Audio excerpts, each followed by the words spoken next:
all of you had a great 4th of July weekend and everyone still has their fingers. Told y'all no playing with fireworks. I hope you listened to me. Without any further ado, let's get right into it. LeBeau and Hook'em TM, y'all happen to ask the exact same question, really, so I'm going to give you credit for, both of you credit for this. How do you think Coach Pierce does in his first season and in the long run? Somewhat of a turnaround in 3 to 4 years. Do you think we can grab some top-notch recruits with his and his coach's knowledge of the Texas region? I think y'all know David Pierce was not my first choice. I mean, I didn't have a coach in mind. I said I wanted somebody young. I kept saying a baseball shaka. Instead, it's someone in their 50s, but it's okay. I think he is a very great coach. He's had so much talent at Tulane. My only worry with him is that he's coming from a very low-level program into one of the biggest baseball programs in the country. I mean, Texas has had so much success in baseball, and that's a huge jump to make. I think he will be good in his first season. I think it's going to be better than this past season. I don't think this is going to be some incredible World Series run type of season. I think that's going to take some time. I think in the long run, you said 3 to 4 years, I think I could definitely see Texas back in the World Series. I mean, why not? This is a talented program. The name means something.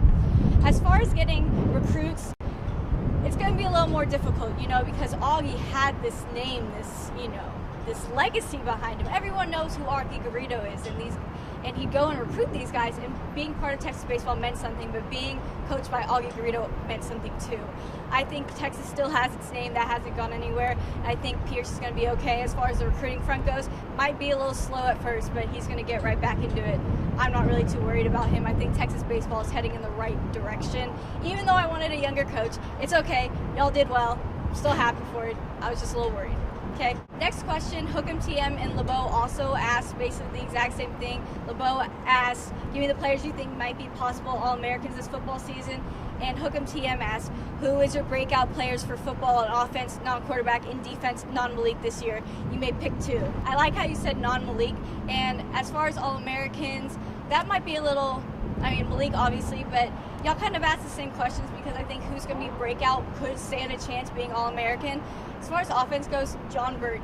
Y'all know I love John Burt. It's kind of weird. I mean, he's gotten so fast because of track.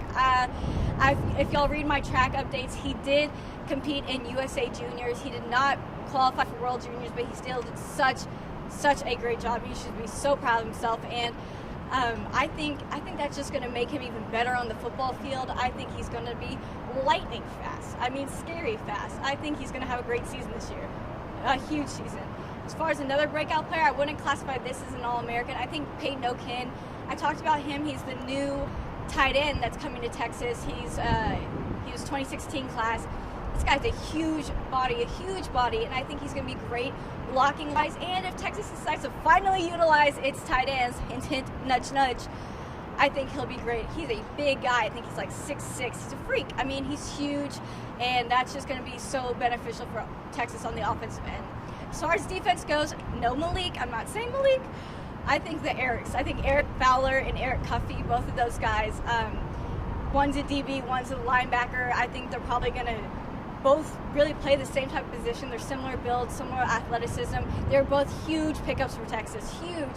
And I think that they are going to be really good, really bring some oomph to that defense again. Maybe Texas can reclaim the DBU title because I'm iffy about still giving us that right now, but I think those guys will really be huge. Hawk216 asked, I don't know if this has been asked before, but what sports did you play? I feel like this has been asked, I'm not sure. I was a dancer for a majority of my life. I started dancing when I was like 2-3 years old, and I continued that through high school. My sophomore year of high school, I blew out my knee completely, so that kind of put me out of commission for just about any physical activity. So ever since then, that's like almost 7 years ago, I've been sitting a lot of sitting, not much athletic ability anymore, but those days are over for me, sadly. TextX75 asked, okay, let's talk about shoring up the kickers on the team. Lots of rumors including Nagar, the mystery sophomore, and the possible graduate transfer. Let's not leave out the current ones. I don't care who the kicker is. I'm going to tell you all that much. I don't care who it is as long as he can kick. That's all I'm asking. That's all I'm asking. I don't want to see Texas missing a point after next year. I don't want to see Texas missing a 30-yard field goal. What Texas should be doing is recruiting soccer players. Texas does not have a men's soccer team, but they do have a club team here. And I'm sure a bunch of these guys would be happy to be walk-ons. Just give them that opportunity.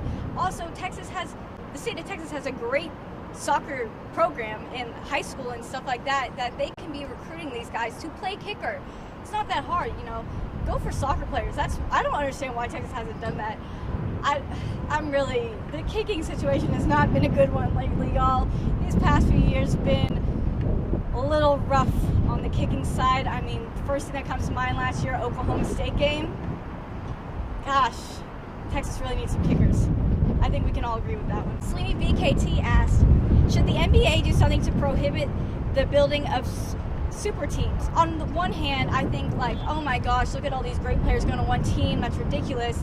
This shouldn't be allowed. On the other side, I really believe that the commissioner should stay as out of things as possible. I want the NBA to be more hands off, and so I think that you gotta allow it.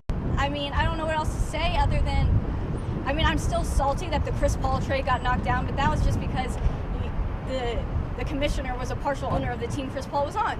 So that's bias right there. I think that should never be allowed. Let's say that first of all. But I don't know. I can't say that they should prevent super teams because personally I don't think dream teams work. I think they only work in the Olympics, but I'm going to get to that later because someone else asked another question about that. Another NBA question from Jareel one. What is your opinion of the burning of the jersey when a great NBA player leaves his team? I think it is the stupidest thing. I've been seeing it. KD, people in OKC are doing it. People in Miami with D Wade. Do y'all know how much those jerseys cost? I mean, I buy the little kid ones, and those are still at least $80. I don't know. I guess I'm just stingy because I would never burn it. I have so many jerseys of players who aren't on that team anymore, aren't in the league anymore, but I still have the jersey because, well, one, I pay for it. I'm not going to get rid of it, and two, I'd be crazy to burn it. I don't know. I can't understand it at all. I think it's ridiculous. I think it's people trying to get their 15 seconds of fame on Twitter or on the news or whatever it is. It's so stupid. You are literally burning your money. I mean, put it on eBay, something. I mean, I cannot understand it. I have never been able to understand it. I think it's ridiculous. I'm sure y'all agree with me. I mean, why would you burn it? I don't get it. That's what I just don't get it. Said69 asks, is KD's move to Golden State a clean one? I personally don't agree with his choice. I think he should have stayed with OKC. I think OKC was one piece away from making it to the finals last year, and they could have beaten the Cavs. I think the addition of Victor Oladipo from the Magic is going to be so huge for them, and I think that they could have gone to the finals this year had the team stayed the same, because Serge Ibaka has lost a lot of his productivity in recent years, but I think Oladipo would have been huge, so it's a shame. Like I said before, I don't believe that dream teams work. I think you have too many stars on this Golden State team now, and it's just going to be a conflict. You have 4 big stars. KD is used to being the first option, and now, they already have their first option. Klay's their second option. Draymond's their third, so where's KD going to fit in? Dream teams only work in the Olympics. That's all I'm going to say. I'm an Eagles fan, and you know how that dream team worked. It didn't work well. That's how that one worked. And I'm always going to support KD no matter what he does. He could decide to be an accountant, and I'm still going to be there cheering for him while he audits. He's a Longhorn. I love him. I'm always going to support him. I don't agree with this decision. I think it's weird seeing him in a Golden State jersey. That's so weird. I don't think it's going to work out, but I don't know. We'll see. But it's whatever was best for him. That's, at the end of the day, I'm not mad at him. Do what you got to do, KD. Get your money up. I see you. Get your money. Then give me some KDs for free, please. Another question from Hook'em TM. Do you think it will take the Longhorns more than or less than 2 years to fully get Gilbert's offensive system / scheme and turn the offensive around? I hate these over-under questions because I'm not a gambler. I don't bet, so any over-under makes me really nervous because I don't want anyone to listen to what I say and then go and bet on it. So don't bet on whatever I'm about to answer this. I think you're asking me this before a quarterback's even named, which is really hard for me. I don't know. It's not going to be easy. I have a very high standard for Texas, especially as offense is concerned. I want to get back to that Colt McCoy offense. That's what I see when I think Texas offense. It's not the things I've been seeing the past few years. I think it'll take a little more than 2 years, or 2 years I don't think it's going to be less than 2 years. It's definitely going to be 2 years or more is what I'll say. It could be 2 years exactly. I don't know.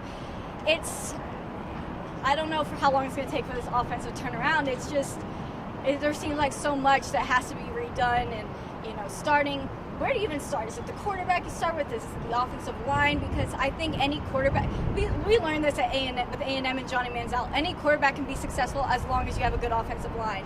And I think that's where Texas has to start, is that offensive line. That needs to be like a steel wall. You can't let anybody through there, because if we don't have a good offensive line, no quarterback stands a chance. That's, at the end of the day, no quarterback stands a chance. So I think it's going to take 2 years or more. Less than 4. Between 2 and 4, is that a good enough answer? I don't know. Between 2 and 4. That's what I'm going with. Between 2 and 4. Miach asks, Dearest Jillian, what is the biggest, most exciting, most important single sporting event that you have ever attended in person? This is actually really tough, because I've been asked before the best Texas sporting event, and you're saying any event ever. That was actually really hard, but I think I'm going to have to go with the Lakers versus Golden State Warriors game this past March. I went out to LA, I went to the game at Staples Center, my first game at Staples Center, and I got to see Kobe, and we beat the Warriors, which was huge. And because it was Kobe's last season, they were the reigning champs, and no one thought this was going to happen. They were chasing their record, and I don't know how that happened. I remember one of my teachers in one of my sports classes, Kurt Goldsberry, who used to work at Grantland, he told me when I came back, he goes, I thought you were crazy for spending all that money to go to that game, and somehow y'all won that. I was like, it's because of me. And he's like, that's what makes the most sense, that you were there. So that has to be the best, just because, I didn't even think we were going to win that game, and we did it. And it was Kobe was there too, and it was great. And I got to see Steph Curry, I got to see all those guys. So that was really awesome. I have to go with that one.